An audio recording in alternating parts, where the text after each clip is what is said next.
Piece খেলে তো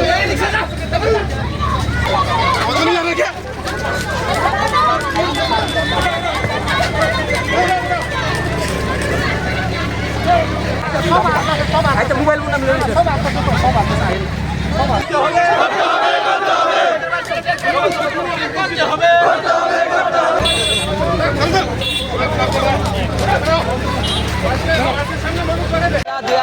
সালের টেট কোয়ালিফাইড ক্যান্ডিডেট 2022-এর ডিসেম্বর মাসে আমাদের পরীক্ষা হয়েছিল, কিন্তু আজ 2024 সালের ডিসেম্বর মাস আসতে চলেছে।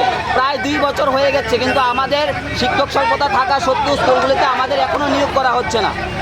এই ত্রিপুরা রাজ্যে বিদ্যালয়গুলিতে প্রচুর পরিমাণে শিক্ষক স্বল্পতা রয়েছে, তা সত্ত্বেও আমাদেরকে এখনও নিয়োগ করেছে না।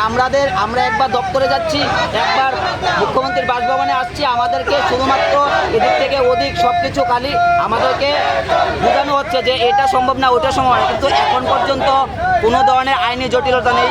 যা ছিল সুপ্রিম কোর্টের রায় সব ঠিকঠাক হয়ে গেছে। এখন সরকার চাইলে আমাদের নিয়োগ করতে পারেন, মুখ্যমন্ত্রী চাইলে আমাদের নিয়োগ করতে পারেন ত্রিপুরার শিক্ষা ব্যবস্থার উন্নয়নের স্বার্থে, কিন্তু আমাদেরকে এখনও নিয়োগ করা হচ্ছে না। কেন নিয়োগ করা